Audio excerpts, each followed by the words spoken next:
Assalamualaikum warahmatullahi wabarakatuh. Waalaikumsalam warahmatullahi wabarakatuh. Bagaimana kabarnya anak-anak pada siang hari ini? Alhamdulillah. Alhamdulillah ya, alhamdulillah baik. Pada kesempatan pada siang hari ini, alhamdulillah kita dapat berkumpul untuk mengikuti pembelajaran akidah akhlak dengan materi apa? Membiasakan akhlak terpuji. Sebelumnya ibu bertanya apakah hari ini ada yang tidak masuk? Ada yang Ada nomor 1 Bu. Oh iya, kemana? Tahu? Ada yang tahu? Nomor mandi ya Bu. Masih di Izin. kamar mandi. Sambil menunggu kita lanjutkan ya mengenai pembahasan materi pada siang hari ini, yaitu mengenai apa? Membiasakan akhlak terpuji.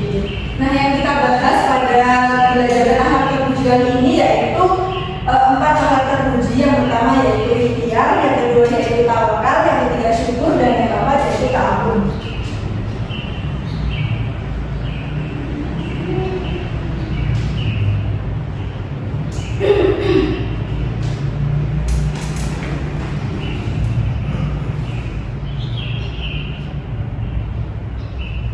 Nah, kita konsep nanti pertama akhlak terpuji yang kita bahas yaitu tentang ikhtiar, yang kedua tentang tawakal, dan yang ketiga syukur, dan yang keempat yaitu ta'awun. Selanjutnya yaitu anak-anak harus tahu mengenai tujuan pembelajaran dari membiasakan akhlak terpuji. Yang pertama yaitu peserta didik mampu menampilkan sikap spiritual dari pengalaman belajar, yaitu dari sifat ikhtiar, tawakal, syukur, dan juga ta'awun. Yang kedua yaitu menunjukkan perilaku sosial yang mencerminkan berperilaku ikhtiar, tawakal, syukur, dan ta'awun dalam kehidupan sehari-hari. Yang ketiga yaitu menjelaskan pengertian ikhtiar, tawakal, syukur, dan ta'awun. Yang keempat yaitu menunjukkan contoh perbuatan dari ikhtiar, tawakal, syukur, dan ta'awun. Yang kelima yaitu menunjukkan dampak positif dari perilaku ikhtiar, tawakal, syukur, dan juga ta'awun. Dan yang terakhir yaitu mampu mendemonstrasikan dampak positif dari akhlak terpuji ikhtiar, tawakal, syukur, dan ta'awun. Nah, dari materi pembelajaran yang akan kita bahas dalam pembahasan akhlak terpuji kali ini, yang pertama yaitu ikhtiar. Nanti kita akan membahas mengenai pengertian dan juga dalil dari ikhtiar. Yang kedua yaitu bentuk dari ikhtiar. Yang ketiga yaitu contoh perilaku ikhtiar. Yang keempat yaitu dampak positif dari terbiasa melakukan atau terbiasa bersikap ikhtiar. Yang kedua yaitu tawakal. Yang pertama akan kita bahas yaitu mengenai pengertian dan juga dalil tawakal. Yang kedua yaitu contoh dan bentuk tawakal. Yang ketiga yaitu dampak positif terbiasa bersikap tawakal. Nah, yang ketiga mengenai akhlak terpuji syukur yang akan kita bahas yaitu yang pertama pengertian dan dalil syukur, yang kedua cara bersyukur, yang ketiga ciri perilaku syukur, yang keempat dampak positif dari sikap bersyukur. Nah, yang terakhir mengenai sikap terpuji ta'awun. Yang pertama yang akan kita bahas mengenai pengertian dan juga dalil ta'awun. Yang kedua yaitu bentuk ta'awun, yang ketiga dampak positif terbiasa ta'awun, dan yang terakhir yaitu dampak membiasakan bersikap, upaya membiasakan bersikap ta'awun. Nah, yang pertama membiasakan untuk bersikap ikhtiar. Ikhtiar itu apa? Ada yang tahu ikhtiar itu apa? Usaha Bu. Ya, ikhtiar itu secara mudahnya itu berusaha. Nah, ini ikhtiar secara bahasa artinya memilih. Nah, secara istilah yaitu usaha sungguh-sungguh seseorang hamba untuk memperoleh apa yang dikehendakinya. Yang kedua yaitu mengenai dalil ikhtiar. Ada yang bisa membacakannya? Masih bisa Bu. Ayo dibaca dalil dari ikhtiar. Masih bisa. Silakan. Masih bisa.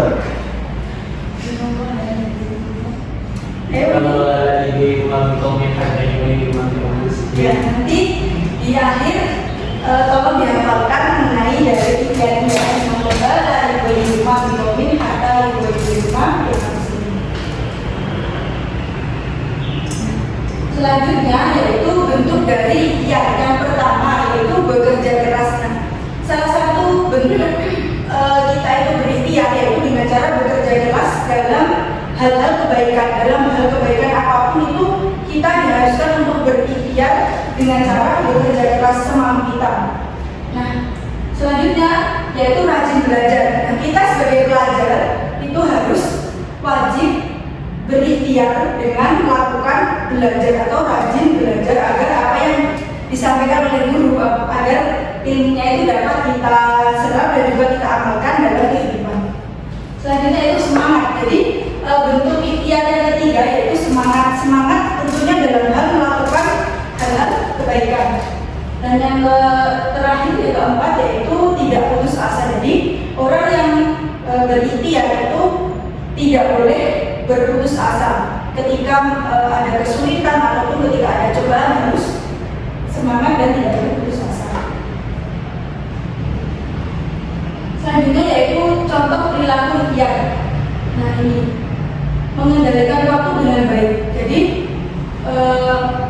contoh perilaku ikhtiar itu seseorang itu mampu mengendalikan waktunya dengan baik atau memanfaatkan waktunya dengan baik untuk hal-hal kebaikan. Yang kedua yaitu tekun. Jadi contoh perilaku ikhtiar yang kedua itu tekun. Tekun contohnya misal kita sebagai pelajar itu salah satu contoh yaitu tekun dalam belajar. Selanjutnya yaitu kreatif. Jadi contoh perilaku ikhtiar yang ketiga yaitu kreatif. Kreatif di sini biasanya peserta didik itu mampu melaksanakan atau membuat tugas itu semenarik mungkin, sekreatif mungkin. Nah itu termasuk contoh perilaku dari peserta didik yang memiliki sikap ikhtiar. Nah selanjutnya itu dampak positif dari terbiasa ikhtiar. Yang pertama yaitu menghilangkan rasa malas dan berkeluh kesah. Yang kedua yaitu menumbuhkan harapan baru dalam hidup. Yang ketiga yaitu adanya kepuasan hati. Yang keempat yaitu menumbuhkan dan meningkatkan keimanan. Yang kelima yaitu menumbuhkan rasa percaya diri. Dan yang terakhir yaitu yakin bahwa Allah Maha Penolong. Nah selanjutnya membiasakan untuk bersikap tawakal. Ada yang tahu apa itu tawakal? Berserah diri kepada Allah. Secara bahasa artinya yaitu menyerahkan, mempercayakan dan mewakilkan urusan kita kepada orang lain. Namun dalam konteks ini tawakal ini artinya adalah penyerahan segala urusan itu kepada Allah Subhanahu wa taala. Nah secara istilah artinya itu menyerahkan suatu urusan kepada kebijakan Allah Subhanahu wa taala yang mengatur segala-galanya.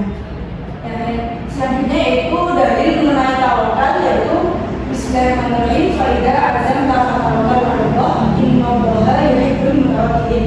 Nanti di akhir anak-anak harus menghafalkan ya dari ikhtiar, tawakal dan juga syukur dan amin.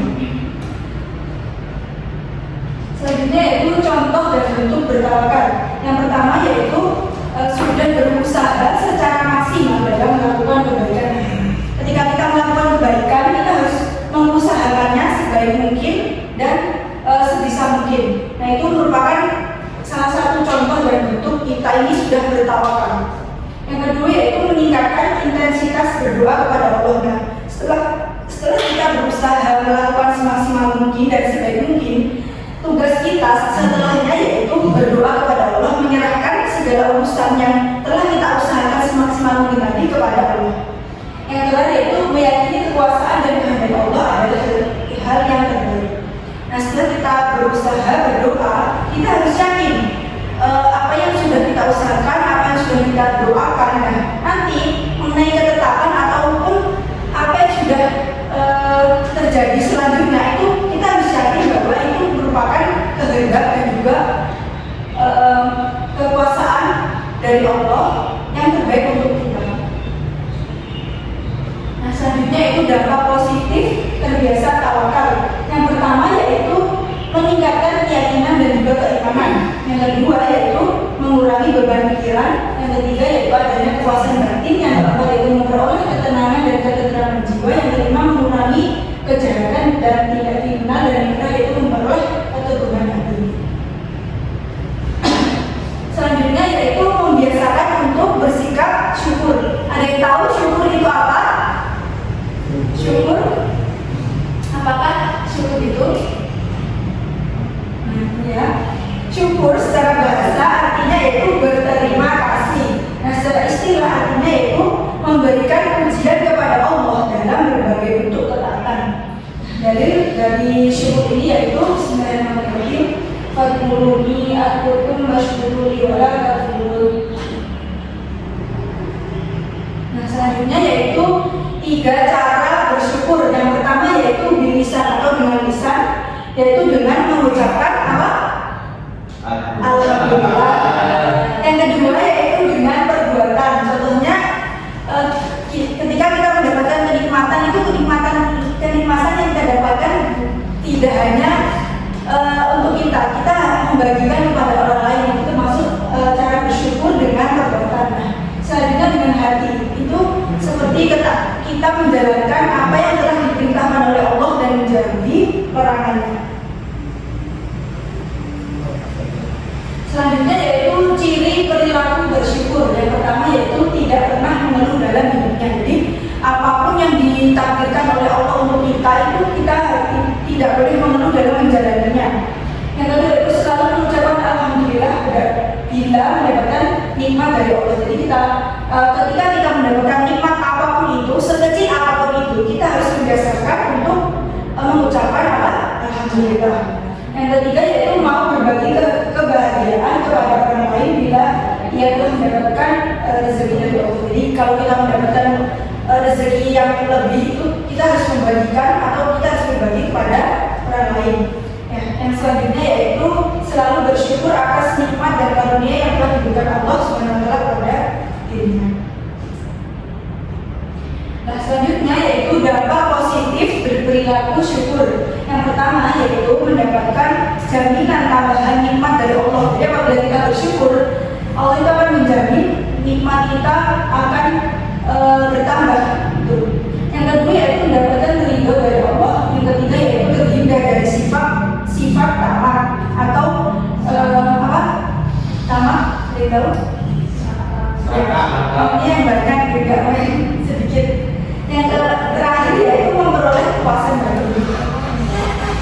Nah, yang selanjutnya yaitu membiasakan untuk bersifat ta'awun. Ada yang tahu apa itu ta'awun? Tolong menolong. Ta'awun itu yaitu tolong menolong. Secara bahasa artinya itu membantu atau saling menolong. Yang kedua secara istilah yaitu artinya sikap atau perilaku membantu orang lain. Yang terakhir yaitu dalil mengenai ta'awun. Ada yang bisa baca? Pak Ibu Bismillahirrahmanirrahim. Wa ta'awanu 'alal birri wat taqwa wa la ta'awanu 'alal itsmi wal 'udwan. Ya, terima kasih kepada Anda. Jadi nanti selain Mbak, yang lain juga harus menghafalkan dari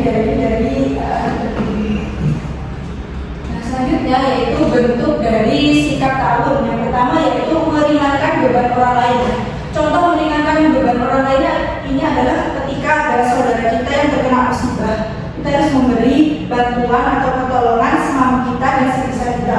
Yang kedua yaitu menutup aib. Nanti menutup aib ini maksudnya itu ketika kita mengetahui aib dari teman kita atau dari seseorang, kita tidak boleh mengumbarnya atau tidak boleh membicarakan aib tersebut di depan orang lain. Yang ketiga itu memberi bantuan. Ya, contoh di gambar ini yaitu ada seseorang yang membantu nenek-nenek menyeberang lampu merah. Dan yang keempat itu menjenguk orang sakit. Selanjutnya itu dampak positif bersikap ta'awun. Yang pertama yaitu terpenuhinya kebutuhan hidup berkat adanya kebersamaan. Yang kedua yaitu membuat tugas yang berat menjadi ringan. Yang ketiga yaitu terwujudnya persatuan dan juga kesatuan. Dan yang terakhir yaitu menimbulkan rasa simpati pada sesama.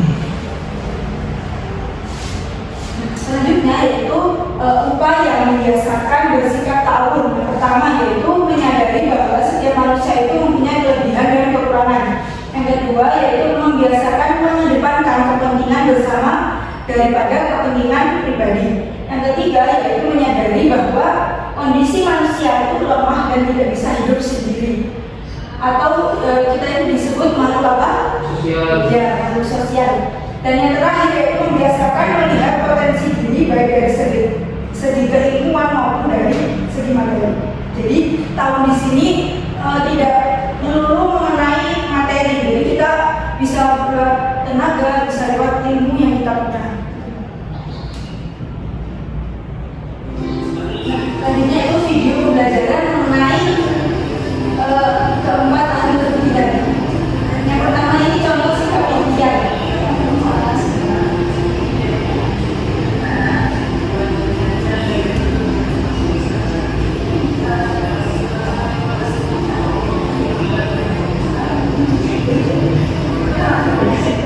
Nah ini contoh dari sikap ikhtiar, yaitu apa tadi?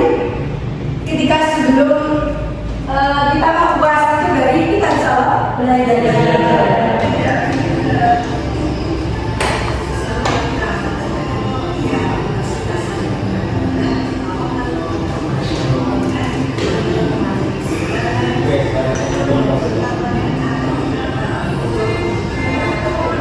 Setelah kita belajar tadi, tugas kita selanjutnya yaitu bertawakal atau menyerahkan segala urusan kita ini kepada Allah.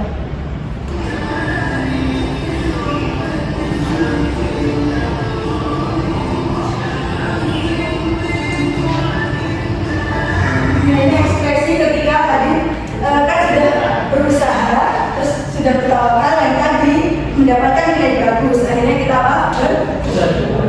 Nah yang terakhir itu contoh mengenai ta'awun.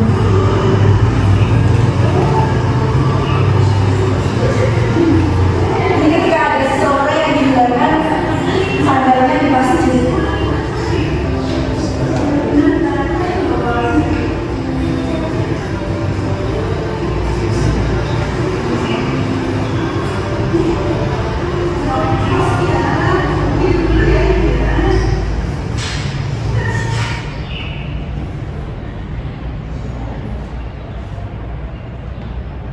Selanjutnya yaitu evaluasi.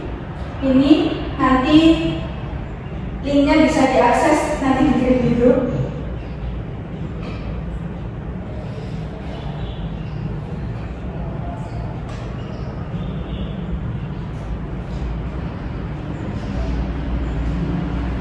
Nah, setelah anak-anak mengerjakan soal dari link yang diakses yang saya kirim nanti di grup, selanjutnya apakah ada yang ingin ditanyakan mengenai materi alat teruji pada kesempatan hari ini? Mungkin cukup ya untuk pelajaran magang siang hari ini. Semoga bermanfaat untuk kita semua. Apabila ada kurangnya, mohon maaf. Sekian, wassalamualaikum warahmatullahi wabarakatuh.